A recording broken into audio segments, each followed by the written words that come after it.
ក្តៅហុយជន់មានទៀតណាបងប្អូនខ្ញុំជឿថាមានបងប្អូនមកចំនួននៅពេលដែលឃើញព័ត៌មានរបស់ថៃថាអូទាហានថៃជន់មានទាហានថៃដាច់ជើងទាហានថៃតដបុនដោយសារមានបងប្អូនពិតជាមានការព្រួយបារម្ភទាក់ទងទៅនឹង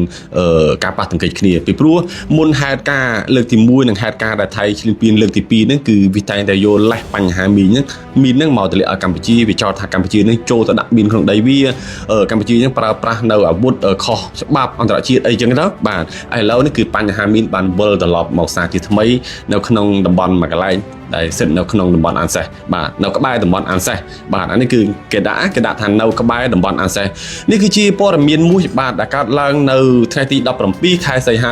2026នៅក្នុងគណៈពេលដែលទាហានរបស់ថៃម្នាក់កំពុងតែបំពេញបេសកកម្មបោសសម្អាតមីននៅក្នុងតំបន់មួយក្បែរតំបន់អានសេសដែលបណ្ដាលឲ្យរងរបួសម្នាក់ហេតុការណ៍នេះគឺបណ្ដាលឲ្យដាច់ជើងហើយកើតឡើងនៅម៉ោង 10:30 នាទីព្រឹកអ្នករបួសហ្នឹងមានឈ្មោះថាឆានណារងវងឆណៈដែលជាសមាជិកនៃអង្គភាពរងទី2នៃកងវិរៈសេនាធំនៃកងវិរៈសេនាទុយទី2និងជាសមាជិកស្ថិតនៅក្នុងក្រុមប្រតិបត្តិការឆព1នៃអង្គភាពបោះសម្អាតមីនទាហានដែលស្ថិតនៅក្នុងអង្គភាពបោសសម្អាតមីនបានដើរទៅជន់មីនធម្មតាអ្នកដែលមានជំនាញខាងការបោសសម្អាតឬមួយក៏ការរករាវរោគ្រឿងផ្ទុះតែតាកតងទៅនឹងមីនអញ្ចឹងខ្ញុំជឿថាពួកគាត់ទាំងនោះពិតជាមានជំនាញពិតជាមានបទពិសោធន៍ពិតជាមានបច្ចេកទេសអញ្ចឹងតាកតងទៅនឹងការដើរ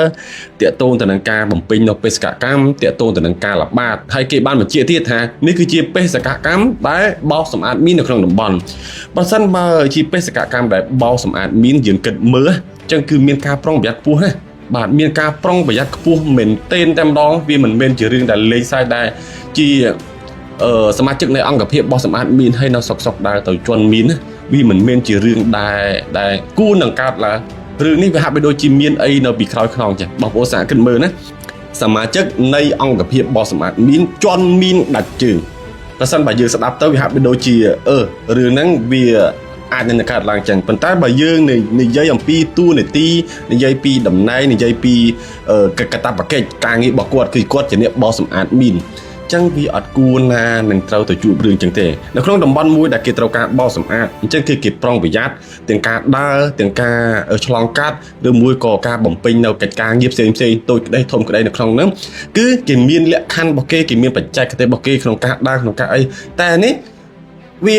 ទៅជារឿងមួយដែលយើងគួរតែចាប់អារម្មណ៍បាទគួរតែចាប់អារម្មណ៍តែយ៉ាងណាក៏ដោយបងប្អូនគ្នាយើងនៅតែបន្តមើលស្ថានភាពព្រំដែនរបស់យើងទាំងអស់គ្នាជាប្រសាសន៍នេះគឺតាមដាន page ក្រសួងឲ្យបានច្បាស់មែនទែនក្រសួងការពារជាតិក្តីក្រសួងព័ត៌មានក្តី page របស់សម្ដេចតេជោ page សម្ដេចpage របស់សម្ដេចបវរធិបតីហ៊ុនម៉ាណែតឬមួយក៏ស្ថាប័នព័ត៌មានធំដែលយើងអាចយក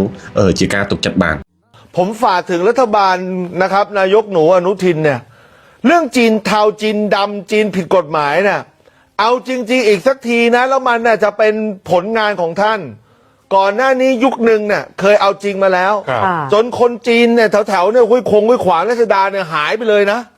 หายไปเลยเพราะอะไรนะครับเพราะทางการจีนเขาก็เตือนมาด้วย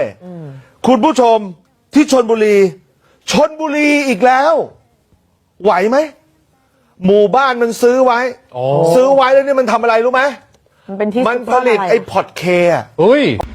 ចិនจะได้បងប្អូនចិនจะได้បាទនៅខាងថៃគឺគេបានធ្វើការស៊ើបអង្កេតទៅក៏បានចុះទៅត្រួតពិនិត្យផ្ទះមួយកន្លែងនៅជុនបុរី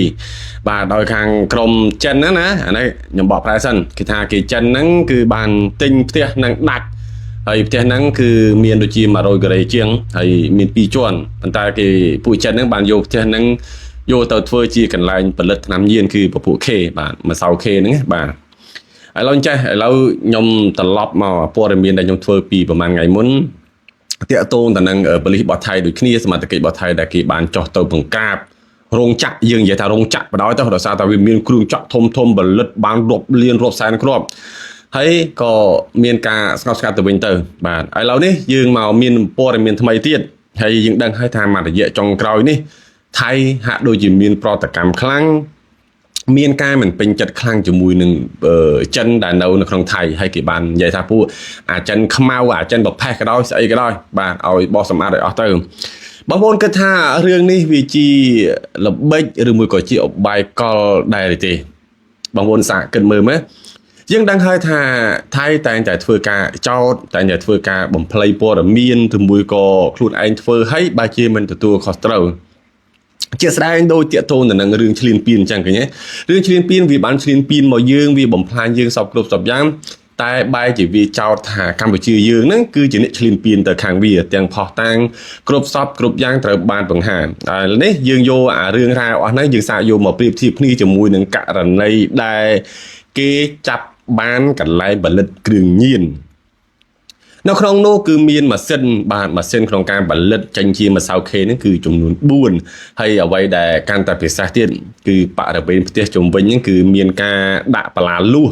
ហើយប្រើប្រព័ន្ធខ្សែភ្លើងនេះឆក់ទៀតហើយកាមេរ៉ាវិញគឺគ្រប់ទាំងអស់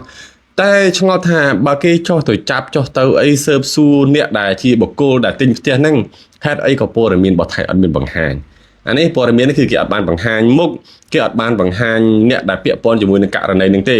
គឺគ្រាន់តែបង្ហាញត្រង់ផ្ទះដែលសមត្ថកិច្ចរបស់គេនឹងចោះទៅ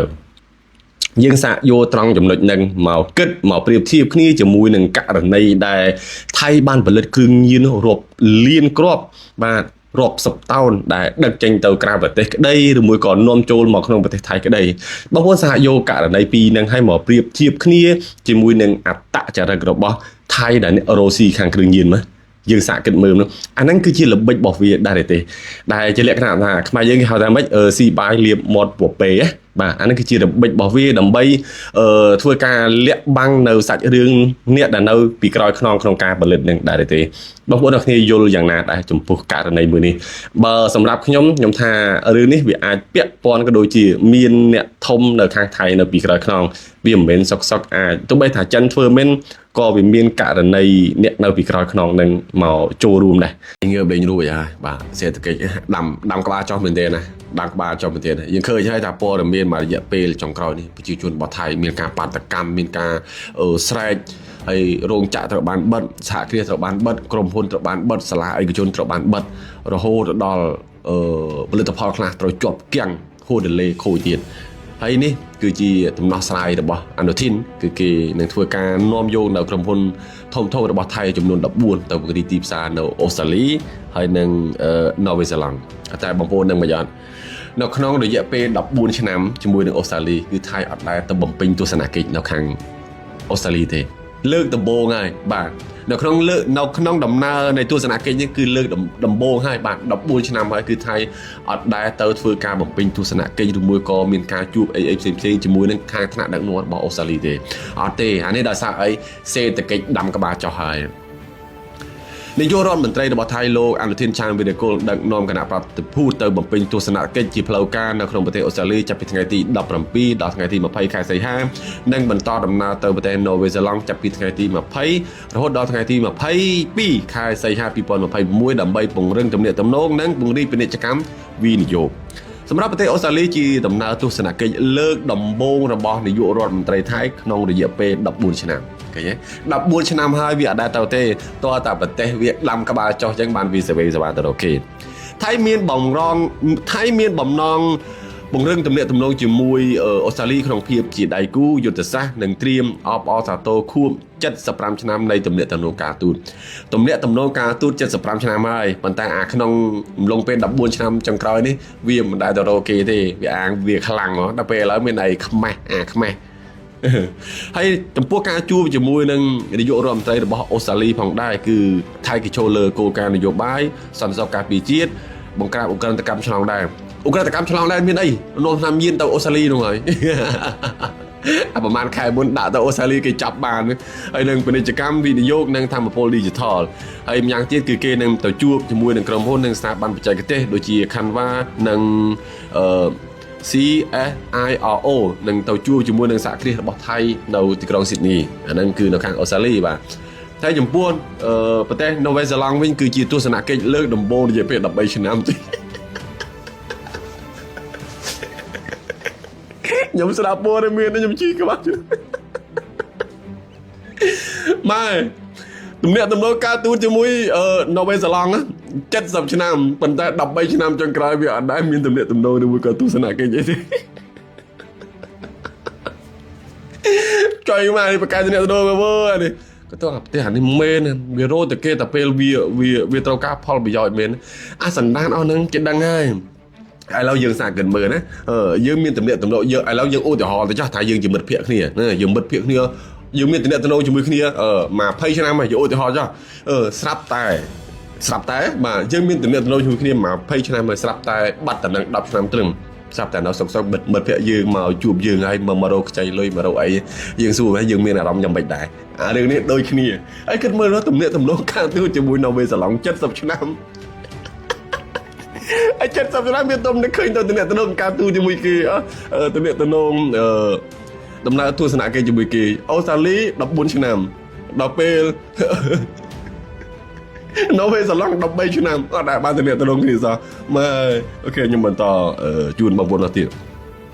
cái chia đầm na tôi sẽ cái đầm bô thìเป็นดับใบชนามให้ดอกทางการโจร่วมเอาจากตัวคูบในจำเนียนตัวการ์ตูนบอไทยจะมวยหนึ่งนอกไปสลับนั่งจัดสับชนามแต่จัดสับชนามเมื่อจำเนียนตัวการ์ตูนนะแต่ดับใบชนามนั่งบัดกระบาไทยเชิงเนี่ยรองไอ้หนึ่งกรงเนี่ยเจ้าฮัตเลขาเลยที่ได้ประกาศร่วมดับใบเลิกกับพวกจำเนียนตัวน้องเตาจีเพียบจะได้กูยุติศาสตร์ให้จำพวกการจูบจมวยนั่งในยุโรปไทยนะบ่ประเทศนอร์เวย์สลังนั่นคือมีนกลุ่มโรคทางการบังการในปณิจกรรมวินิโยกในการบังการบุคลากรชนองค์กรกรรมนั่นคือมีอะไรดีบ่าแต่ทำยินเป็นตอนนี้เนี่ยปณิจกรรมวินิโยกการบังการองค์กรกรรมนั่งเครื่องยืนเครื่องยืนในตรามองตราตีดนั่งเตสจอนั่งการบ่าเอาเจอตรังปีบังกอเตอ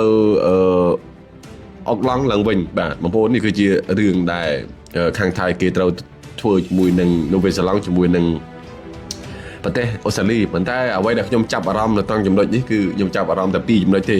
ที่มวยวีตามินตัวโน้ยมวยเกสตัดจัดสับชนะจัดสับตามชนะให้บัตรกบาเวทดับใบชนะดับบูนชนะไปเติมแต่หนึ่งตัวโนเกที่ปียังดังให้ทำมาในใหญ่ปีจงกรอยนี่เกชมวดบอลประเทศเวียดเราบานอะไรหันเฮาให้วีตัวเรื่องจังจะบูนเกเดียดขึ้นมานะเกชมวดกับปงแต่ซอยให้มันได้บ้านแต่เนี้ยตัวโน้ยมวยเกเพราะจับตามตัวโนเก